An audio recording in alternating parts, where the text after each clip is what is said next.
Finding mind hacks for results அப்படிங்கிற அந்த சில மன உத்திகளை பத்தி தான் பார்க்க போறோம். இது உங்களுக்காகவே நாங்க எடுத்துட்டு வந்த ஒரு பார்வை.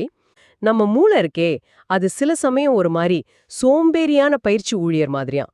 அதாவது நீங்க ஒரு சிக்கலை தெளிவா ஒரு பேப்பர்ல எழுதி இதை சரி செய் அப்படின்னு சொல்ற வரைக்கும் அது முழுசா வேலை செய்ய ஆரம்பிக்காதாம். ம். இது கேட்க கொஞ்சம் வேடிக்கையா இருந்தாலும் நிஜம்தான்ல. ஆமா, நிறைய பேர் வேலை தேடும்போது ஏன் எனக்கு மட்டும் இப்படி நடக்குது, இல்லனா ஏன் ஒரு இன்டர்வியூ கூட வரல, இப்படி சோர்வான கேள்விகளையே கேட்டுக்கிறாங்க மனசுக்குள்ளேயே. பிரச்சனைய ஏத்துக்கிட்டு அதை தெளிவா எழுதுறது தான் ஃபர்ஸ்ட் ஸ்டெப். ஆமா, அது வெறும் புலம்பலா இல்லாம ஒரு ஆக்ஷன் பிளானா மாறணும். கரெக்ட். அது சிம்பிளான ஆனா பவர்ஃபுல்லான 3 படி ஃபார்முலா தருது. W+B+A = R. W + B + A = R. அதாவது எழுதுதல் ரைட் பிளஸ் யோசனைகளை உருவாக்குதல் பிரெயின்ஸ்டார்ம் பிளஸ் செயல்படுதல் ஆக்ட்.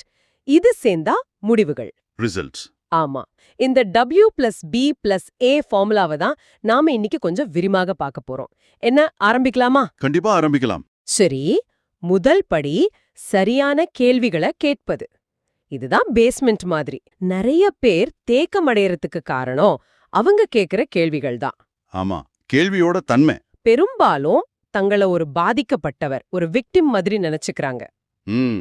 ஏன் யாரும் எனக்கு வேலை தர மாட்டேங்கிறாங்க, அல்லது என் ரெஸ்யூமேல என்ன தப்பு, இந்த மாதிரி கேள்விகள். இது நம்மள ரொம்ப சோர்வாக்கிடும், ஒன்னும் செய்ய விடாது. ஆமா, நம்மளோட எனர்ஜியை குறைச்சு செயலற்ற நிலைக்கு தள்ளிடும் இல்லையா? இதை எப்படி மாத்துறது? கொஞ்சம் பவரான கேள்விகளை கேட்கணும். பவரான கேள்விகள்.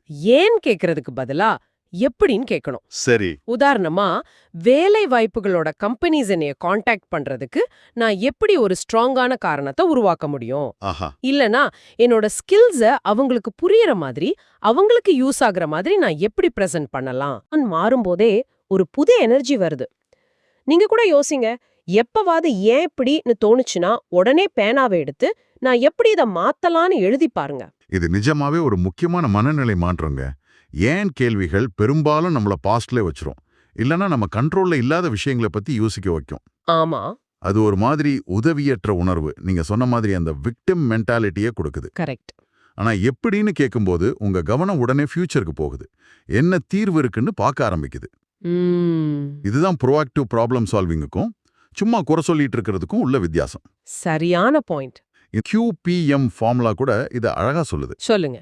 அதாவது நீங்க பெட்டர் கொஸ்டின்ஸ் கேட்டீங்கன்னா ப்ராப்ளத்தை நீங்க பார்க்குற விதமே மாறும். பெட்டர் ப்ராப்ளம்ஸ் அது அதை சரி செய்ய உங்களுக்கு ஒரு பெட்டர் மோட்டிவேஷனையும் கொடுக்கும். ஓஹோ. பிரச்சனையை நீங்க எப்படி ஃப்ரேம் பண்றீங்க